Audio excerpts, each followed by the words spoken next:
Welcome back to another Empowering Your Circle podcast. Today, I'm talking to Denise O'Dwyer, and I met Denise quite a long time ago now, and we were doing and then I lost touch when I went into corporate, and then we reconnected in 2025, which apparently is insightful, inspirational in this year, where it's a year of returnings and reconnections with old connections. I picked that up from your LinkedIn, I think it was, or something, Denise. Very true. Yes, it is. For me, it's a year, or anybody that has snake anywhere in the Chinese astrology chart, it is a year of returning and reconnecting. And my entire year has been like that. In a I know. re I saw on your LinkedIn when I was looking up things about you. I'm like, oh, there's like she's reconnected with all these different people. I know, and So it's still happening because the year doesn't change until February. And I've absolutely loved it. Once I realized that there was a pattern happening here, and then I started writing it down. So it's mm, been great and really heartwarming and just very affirming on every yeah, level. I Yeah. know it is lovely to do that, and you don't realize just how much you do it until you start thinking about, oh, who have I caught up with this year? And it's been a bit like that for me this year, having come back through from corporate, because I went, and one of the first things I did was go back into my networking, and it felt like I'd come home because I walked into, Wibbon, and I was like, oh my gosh, some of these people were here before. And they were like, we're here. And it just felt like all those kind of nearly 6 years hadn't even happened. So it was really nice.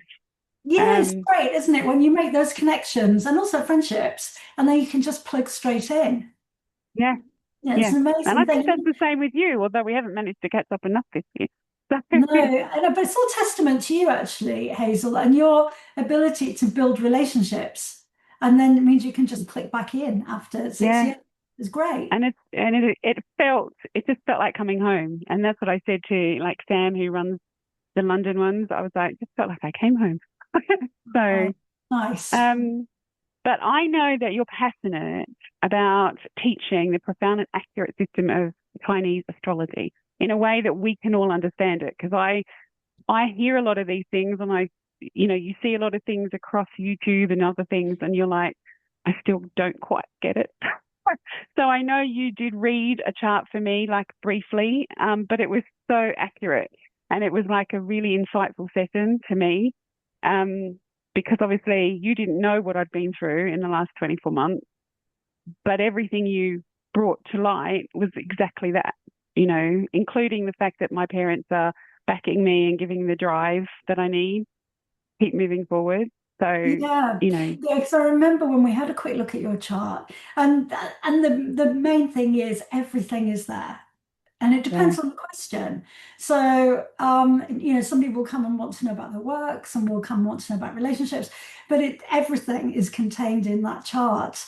And yes, I do teach it because Chinese astrology is really hard to learn in the West. So I had to go to Malaysia to okay, learn all of my Chinese metaphysics. So I did 3.5 years at the Hong Kong school in London, and then I went to Malaysia to do my mastery backwards and forwards over 2 years. And so it's very hard to learn it at a higher level here. So what I do, and so I teach my own students, and I also teach for another school. And what I do is I make it really simple. So you don't have to read the Chinese, you don't have to know anything very, very complex. So you'll break it down so it's really accessible. Because as a sort of sole practitioner and as one of the very few Chinese astrology people that I know, it's a lonely old world. And there I is bet no it is. kind of have that conversation with, apart from the people that I studied with years ago. So one of the reasons why I started to teach it was so that I could have better conversations with other people. So that was part of my kind of selfish reason for going, it's such an interesting subject. And now I have some students that have been with me for years. And whatever, if something happens in the news, I just sort of go, oh, did you see the chart? And we can have a nice sort of I chit. know you've Yes, been doing the exactly. charts of different people, like Keir Starmer. I saw that, Oh yeah, I did Kiss and Armor other people. and I did Angela Rayner, and because there's a lot going on at the Yep. moment. And so, yeah, sometimes I dip into charts in the public eye, which is always fascinating. And you can see it all there. I'm thinking of doing Prince Andrew. Oh, well, that will be a very interesting and Well, probably controversial. very, but I know his chart because he's one of my teaching charts. So I've been using his chart for Ah, years to teach off. And I said at the beginning of the year, 2025 is going to be a very, very difficult year for him. And here we go. So it's a pivotal year for him. yeah. So I have this little series called What's Going On With, and I'll put in Prince Andrew Ah, and what's going on with Keir Starmer's chart. So I think I need to do Prince Andrew because it's not over yet. yes. I was just going to say 2025 is kind of not at the end yet. And also, you mentioned this year is what finishes in February. So Yeah. potentially that means that there's still more to come. Yeah, there is, because where are we now in October? It was another 3 months before the Wow. Chinese year changes in February. So I So, have a really quick question. You said about reading, and do you have to like be able to read Chinese to be able to do what you do? no, you Or is don't, it like, okay, because some of that, so we work with the five element theory, and the five elements also have colors. So fire is red and wood is green, etc. And on its simplest level, you can read a chart just elementally. So you can pull up a chart and you can see what the dominant element is. And from that, but just the color, from just the color, you don't need to be able to read the writing. And just from that, you can know that that person is however they are, whether they're an earth person or a water person or whatever. So Chinese astrology can be as complex or as simple as you okay, choose. So it's even right. very, I'm doing a presentation on a summit and I'm just writing it at the moment. And I just honed in on what, because some of the people there are total new people to Feng Shui and astrology. And I'm really still kind of enchanted by the fact that you can just take one piece of information about a person's chart and know so much about them just, Wow. yeah. Yeah, And then you that's can go really amazing. deep. Yeah, you do fancy stuff. And when people come as my students, I go, now you're going to learn the Chinese organically. And they go, no, no. I know, but it's important if you want to go further. So, but the way I teach is it's just a very sort of organic way of picking it up just through repetition. Really Right. easy. So we spoke a little bit before I started recording about why I'm doing my podcast and the story behind it. So is there like a catalyst moment when you decided this is what you wanted to do, like feng shui, astrology, etc.? Because you were in the corporate world, I think. I So, was a marketing what? person. Yes, I was a marketing person, and but I'd always dabbled from before I went to university. I'd always dabbled in feng shui, and it was really hard to dabble in feng shui then, pre-internet and pre-anything. But any book in the library, or I remember I bought my first Chinese feng shui book from a bookshop on Charing Cross Road, and I must have been about 17. And funnily enough, I met the author of that once I got into that world. Wow. And but it's a very hard subject to teach yourself. So I kind of dabbled and hoovered up anything I could find about it. And it never left me. And then I had an email about something completely unrelated. And it was an event. And the speaker at the event was a feng shui architect. Wow. It's like Okay. that light bulb moment where I just went, I'm going to study feng shui. And it was just everything changed in that moment because words can act as a catalyst just on their Hmm. own.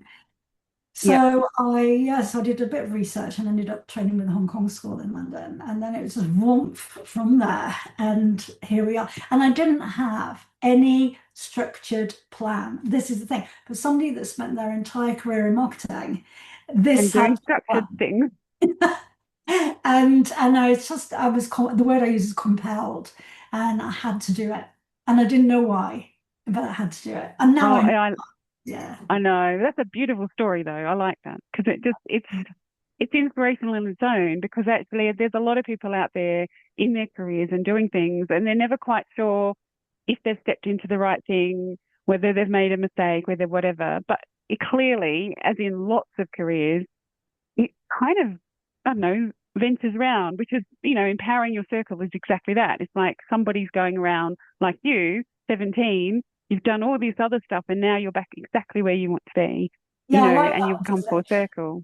Yeah, So, that's nice, Hazel. Yeah, thank you. And I would also say, there is no mistake because when I look at somebody's chart, you can see where they are. So we don't just look at who you are. It's also we have a dynamic part, which is the journey through your life, and you can see that. And and we might think, oh, crikey, I've just made a terrible mistake. I've taken this job or I've left this job or whatever. And you can usually see in the chart that somebody's at a turning point or that it's a stepping stone to something else that you can see coming up. So right. there's never a mistake. Everything happens. I know it's cliche, but everything happens for a reason. But with the chart, you can go, look, because this is where because people come and they go, I feel really lost and I don't know what I'm doing anymore. And I don't know who I am anymore. And you can just unravel all of that and go, look, here you're at a crossroads and this is where you're going. And these are the things that are there for you. And then everything starts to Oh, make that's lovely. sense. Yeah. That's lovely. So when you think about it, you mentioned the reasons people come and things like that. Now you said you asked me when you briefly read my chart, did I remember the time I was born? And I gave you a rough thing. I couldn't remember. I just said it was quite early in the morning. How important is that for people to have an idea of, or at least, well, close enough or whatever, to give you maybe even more accuracy in the readings? Well, unlike Vedic astrology or Western astrology, we don't need the exact time of birth. In fact, we don't need the time of birth full stop. The time of birth adds another layer. But as I understand other schools of astrology, it's very much orientated around the time of birth. Right. So in Chinese astrology, we work with a 2 hour hour as well. So it's quite forgiving if people go, I think it was in the morning. And or if people say, I have no idea at all. That's also okay because there's absolutely enough to be able to read somebody's chart and understand where they are and where they're going, very comprehensively without the time. But also sometimes somebody will go, I'm not so sure it could be, like this. And then I go, well, let's look at both of those times. And then I can put it in the chart. And because the hour represents, amongst other things, it represents how you think. So, Okay. and so I can look at it and go, are you more like this in your thinking, or are you more like that? And I'll go, I'm like that. And you go, right, now we've got it. So you can That's a good way to see, find out. yeah. Because I was also, while you were talking, I was also thinking, what happens if they come here now in the UK, but they were born like at completely different times? Then it would be Well, like so different. it's a really interesting point that Hazel, and of course because you've spent years in Australia. So what the way I work is I modify the time of birth for the location of birth. Now Right, some schools don't do that, and they'll just go if you want at 2 o'clock in the afternoon in Australia, we just say 2 o'clock in the afternoon. But if right. but I like to convert it to modify it for the Hmm. location of birth. And I've been taught both ways and I've worked with both ways, but just through experience, that's the way that I like to work. But other people might have their own preference. But because it's never set in stone. Ultimately we're Yeah. working with people and energy and things that are beyond our normal day-to-day material existence. So there's a lot of sort of feel into it to kind of for something like getting the time. Yeah. Now, one of the words you just said was energy. And yesterday we had a little brief connection or engagement about 60 days and re energizing. And it started yesterday. And I was trying to work out when the 60 days finishes. And I think it's just before Christmas, if I got my timings Oh, right. okay. Uh, I think 21st, I think, or something, if I got it right. Okay. So this is the 10,000 year calendar, and this is every day, every hour, all written down. So you can look up a day, Wow. see what the pillar is, the Chinese astrology pillar is for that day and that hour. And when I first started studying this and I got my first 10,000 year calendar, I looked at it and I worked out there were actually 90 years in the book. It's not 10,000 years at all. It's 90 years. So if I'm still doing this in like 60 years time, I'm going to need another calendar. So, but for now we're good. Right, so in here is, I'll show you what I'm looking at. It's just like lines and lines and lines written Wow. into. Okay. I'm And glad you know how to read that because I'm not sure I would understand it. well, when I first obviously everybody starts from like, this is all Chinese to me. So let's have a look. So where are we now? We're in October. Yeah. So if I look up October, and today is the 23rd. So yes, so yesterday, the 22nd of October was the start of a new series. And I'll tell you about the series in a minute. And then the next change is going to be, you worked it out to when? The 21st of December, I think. Correct. Spot on. So it's just counting 60 days. Yeah. Because we work with a 60-day cycle. We work with a 60-year cycle. And so we have sort of key cycles that drive everything that we do. But when we were talking last night, the 60-day cycle, it's really interesting because we work with something called the pillar. So every day has its own pillar. And every day in the 60-day cycle is a unique pillar. And then when we get to the end of it, that's new cycle sets. So Right. yesterday was the start of a new 60-day cycle, and something shifted, something that I've been working on since August, actually 60 days before when I looked it up, interestingly. And it's been kind of rumbling along, and it all felt a bit stuck and a bit heavy. And then yesterday, out of the blue, boom, it just shifted. It's like somebody had just pulled the plug from something that was clogging up. And out of the blue, it just was released and started to move again. And I thought, what did that happen? And then I checked the day. I went, oh, of course, we just started a new 60-day cycle. So even if you don't know your astrology, you can look at every 60 days and know that things will reset, and they do. And I find Wow. it, very on its simplest level, it's just very enchanting, that kind of working with the rhythm of 60 days, or the rhythm of 60 years, or the rhythm of 60 months, or whatever it is. There is something really elegant Yeah. about working with cycles because it's not a straight line. No, that's true. Yeah, Yeah. yeah. No, I So, love the sound of it. So I was kind of like, yeah. okay, so I'm ready for getting through these 60 days and going just before Christmas, I'll be Yeah. And I think different. it would be worth if you journaled, kind of just kind of lightly journaling the 60 days, and then next 60 days and looking at if there are any threads, any patterns that come out in Well, that. that's a good idea. I like Yeah, journaling things because then you can keep a track of it and look back and go, oh, I've come like, my trajectory is not kind of doing that. It's going that way. exactly. And it happens sometimes without you even realizing it, which I think is Yeah. important for people to think about. Yeah, Um, because we have a very linear way of looking at life, and it's not actually linear. So we're working within these unconscious cycles. well, see, there's so much to learn. So now, before we came on, I think we were talking. I said, "Oh my gosh, this year has gone so far," and then you said, "Next year is going to go even faster." So we've all got that to look forward to. Now, why is that? What's the reason for it for us to be prepared for a faster year again? So, like every day has a unique pillar in a 60-day cycle. Every year has a unique pillar in the 60-year cycle. So, and it's the same pillars that repeat. So, we this year, 2025, is a yin wood snake year. So we've not had any fire in the Chinese calendar since 2018.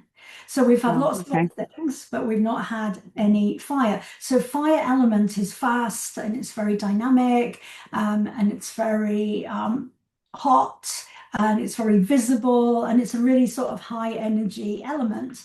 And so this year the fire came back in so it was Yin with snake, and that's what we call yin fire. So it's a Right. softer form of fire. So the fire is returned next year is a yang fire horse year. So horse is also Right. yang fire. So it's yang fire over yang fire. So it's a pure pillar of fire. Wow. So it's going Okay. to be a concentration of fire element qualities. So it's going to be hot. There's going to be fires. There's going to be explosions, but there's also going to be lots of visibility, a lot of sort of showbiz, and film industry is also fire element. And for our own individual charts, if people need fire, it's going to be an exceptional year for them. If people have enough fire to begin with, Yep. it's Yeah. going to be interesting. But it means that I mean, I like working with the fire because what I do, Chinese metaphysics, is a fire element Right. um, discipline. So, and I love doing sort of fire element things. I love visibility. Social media is fire element. So there'll be Yeah, I lots suppose it is. on social Yeah. media. Yeah. So I'd say start, Yeah. really revamp your social media now. So it's all about visibility next year. Okay. So we all know that now. And I've just gone to so I train and do training. That's not what I do. So I'm very good at when I get there. But when I went to, Mel, I think, Mel Byron, public speaking, I did that. And it was quite interesting because I know I'm not as good at selling myself as I am doing what I do. So I could do this all day and train and whatever, and even the podcast.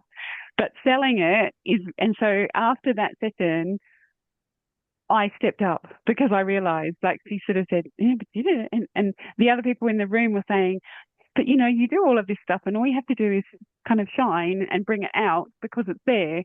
And they'd be very proud of me because I'm doing this.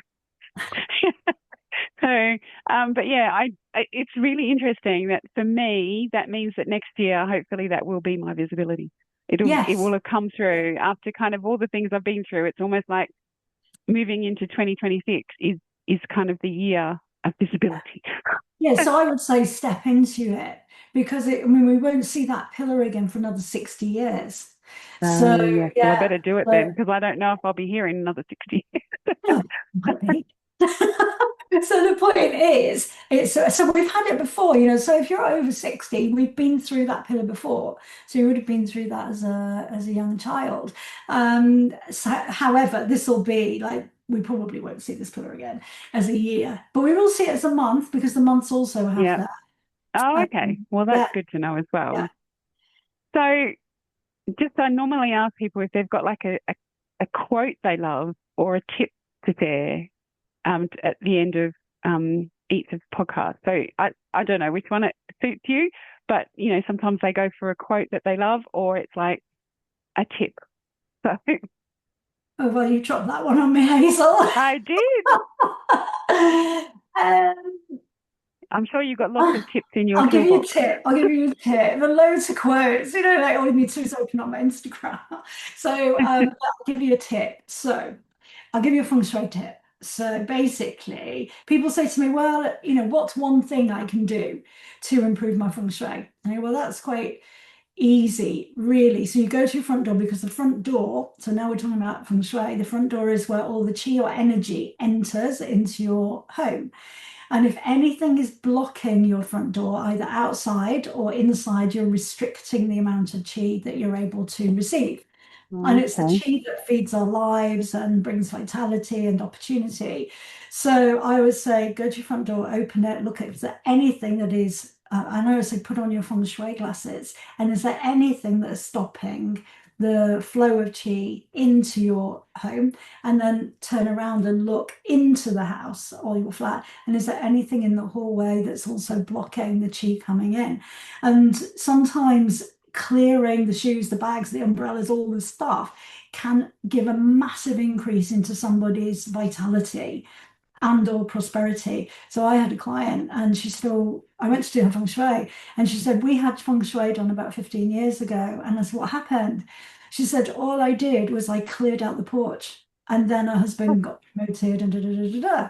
So yeah, it's Yeah. really, really simple, but you have to bring your conscious awareness to it. Because otherwise, if we see it every day, we're immune to it. We can't see the bag that's been sitting by the door for 6 months, Yeah. things like that. So As just I go say, I'm put a feng bit shui guilty glasses of on that sometimes. So, and just clear it. The shoes, put them in some kind of cupboard, and so that everything is clear for the chi to come in. great tip. Great Yeah, tip. Yeah. Because, yeah, I know there's an awful lot of feng shui tips that people have. because it's like where you sit, where you put your desk, where you all that, and I'm sure there's a lot of things that people could do just to feel different. So yeah, that's really good. And also with Christmas and stuff coming up, there's going to be a lot of things in people's way, stuff as Yeah. you open the doors, and one of the things that comes to mind about that is in COVID, where when people were getting all their Amazon deliveries, because you'd see them in their porches and stuff with all these boxes and stuff everywhere, and I'm thinking, okay, that is something that you'd have been like all over it, saying, "Come on, Yeah, fix this."